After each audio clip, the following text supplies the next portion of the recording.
अस्सलाम वालेकुम। आज की वीडियो में हम करेंगे जी एक्सरसाइज 1B। ये है जी mathematics book 3D3 updated 7th edition जो न्यू एडिशन आया है उस एक्सरसाइज है ये। और चैप्टर नेम है number operations and direct and inverse proportions. ये हम करेंगे क्लास 8 के लिए और ये न्यू बुक आई है जो कि अभी ऑलमोस्ट सारे पाकिस्तान में यही बुक पढ़ाई जाएगी 8th क्लास के स्टूडेंट्स को। तो इसका क्वेश्चन नंबर 1 जो हमारे पास है वो है कि if x is directly proportional to y and x is equal to 4.5 and y is equal to 3, find an equation connecting x and y, the value of x when y is equal to 6, the value of y when x is equal to 12। यानी कि इसमें हमें ये बताया गया है कि x और y आपस में क्या है, डायरेक्टली प्रोपोर्शनल है। डायरेक्टली प्रोपोर्शनल का मतलब ये होता है कि अगर एक चीज़ इंक्रीज़ हो रही है तो उसके इंक्रीज़ होने की वजह से उस जो दूसरी हमारे पास चीज़ है वो भी इंक्रीज़ हो। यानी कि अगर x इंक्रीज़ हो रहा है तो y भी लाजमी बात है कि वो भी इंक्रीज़ होगा।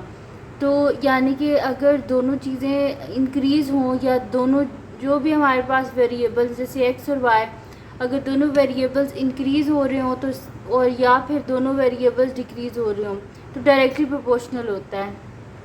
इन्वर्सली प्रोपोर्शनल ये होता है कि अगर x इंक्रीज़ हो रहा हो और y डिक्रीज़ हो रहा हो तो इसका मतलब होता है दोनों इन्वर्स में चल रहे हैं, इस वजह से वो क्या होता है, इन्वर्सली प्रोपोर्शनल होता है।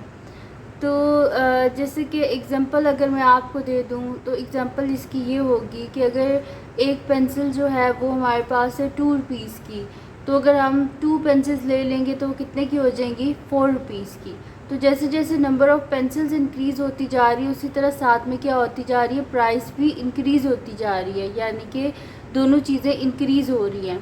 लेकिन इन्वर्सली प्रोपोर्शनल में क्या होता है कि जैसे कि आपके पास एक वाटर टैंक है, अगर उसको जो है एक अगर नलका है उसमें या एक टैप जो है वो उसको कितनी देर में अगर उसको फिल करती है 50 मिनट्स में, तो 2 टैप्स कितने में करेंगे उससे 25 मिनट्स में।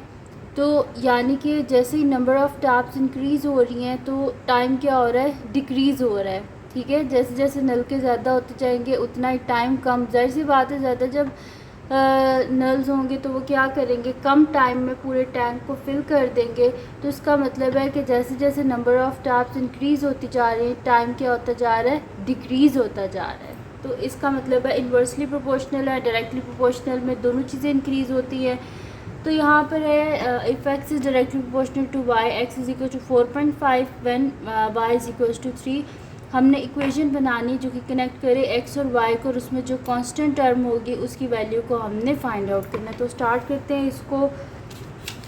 और इसको स्टार्ट करने से पहले अगर अभी तक आपने मेरा चैनल सब्सक्राइब नहीं किया तो इसको सब्सक्राइब कर दीजिए और बेल आइकन को लास्ट में प्रेस कर दीजिएगा ताकि आपको न्यू आने वाली वीडियोस के बारे में पता चल सके। तो स्टार्ट करते हैं। हमारे पास है जी an equation connecting X and Y. तो मैं यहाँ पर लिख देती हूँ सोल्यूशन। सबसे पहले हम फर्स्ट का कर रहे हैं तो यहाँ पर मैं लिखूँगी कि हमारे पास क्या, since x is directly proportional to Y,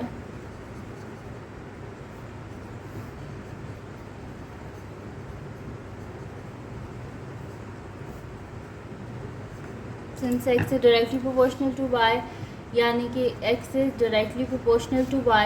proportionality का साइन जब भी हम हटाते हैं तो उसके लिए हमें एक कांस्टेंट टर्म यूज़ करनी पड़ती है, तो k को हम एज अ कांस्टेंट ले लेंगे। तो x is equals to ky और यहाँ पर मैं लिख देती हूँ कि where k is a constant. k क्या है, हमारे पास एक कांस्टेंट टर्म है। x is equals to ky। तो यहाँ पर मैं क्या कर देती हूँ, x और y की दोनों की वैल्यू जो मेरे पास गिवन है इन दोनों को यूज़ करके मैं यहाँ पे कांस्टेंट टर्म की वैल्यू को फाइंड आउट कर लेती हूँ। तो मैं यहाँ पे लिखती हूँ कि when x is equals to 4.5 and y is equals to 3। ठीक है, मेरे पास x क्या है 4.5 और y क्या है 3 है, तो इन दोनों की वैल्यूज़ को यहाँ पे सब्सिट्यूट कर देते हैं। 4.5 इज़ इक्वल्स टू k और y की जगह लिख देते हैं 3। तो मेरे पास आ गया यहाँ पर 4.5 इज़ इक्वल्स टू 3k। अब यहाँ से पॉइंट अगर हटाएं तो नीचे क्या आ जाएगा 1 और एक डिजिट है तो एक ज़ीरो, यानी कि 45 divided by 10 is equals to 3k। अब हमें यहाँ पे के नहीं चाहिए तो बोथ साइड पे क्या करेंगे 1/3 से मल्टीप्लाई, 1/3 से मल्टीप्लाई करेंगे, 3 और 3 कैंसिल आउट और यहाँ पर क्या हो जाएगा 3 1 से 3 और 3 5 से 15, यानी कि 15/10 इज़ इक्वल्स टू के। अब ये दोनों क्या आते हैं 5 के टेबल में, 5 3 ज़ा 15 और 5 2 ज़ा 10, के इज़ इक्वल्स टू 3/2, यानी कि इक्वेशन हमारे पास क्या बन जाएगी, यहाँ पे मैं लिख देती हूँ कि ये मेरे पास इक्वेशन 1 है, तो मैं यहाँ पे लिख देती हूँ कि सब्सटीट्यूट द वैल्यू ऑफ के इन 1, सब्सटीट्यूट द वैल्यू ऑफ के इन इक्वेशन 1, तो वहाँ से हमारे पास क्या हो जाएगा x is equals to 3/2y। ठीक है, तो x is equals to 3/2y आ गया हमारे पास, और यही हमने फाइंड आउट करना था। हमने कहा था कि आप एक इक्वेशन बना के दें जो कि कनेक्ट कर रही हो x और y दोनों को। ठीक है, तो यहाँ पर हो गया हमारे पास इसका फर्स्ट पार्ट कंप्लीट सॉल्व। अब चलते हैं इसके सेकंड पार्ट की तरफ, मैं साइड पे कर लेती हूँ। तो सेकंड पार्ट यहाँ पे लिख लेती हूँ सॉल्यूशन सेकंड पार्ट। ठीक है, और इसको बोल देते हैं हम इक्वेशन 2। अब यहाँ पर क्या है जी, सेकंड पार्ट क्या है, when y is equal to 6, when y is equal to 6 substitute in equation, substitute in equation 2, तो हमारे पास क्या हो जाएगा x is equals to 3/2 into 6, और 2 3 ज़ा 6 होते हैं, तो x इज़ इक्वल्स टू 3 3 ज़ा 9, तो x का आंसर हमारे पास आ गया 9। अब हम करते हैं इसका थर्ड पार्ट, तो मैं यहाँ पे लिख देती हूँ सॉल्यूशन थर्ड पार्ट, और यहाँ पर क्या थर्ड पार्ट में क्या गिवन है हमारे पास, the value of y when x is equals to 12, तो यहाँ पे लिख देते हैं when x is equals to 12, तो सब्स्टिट्यूट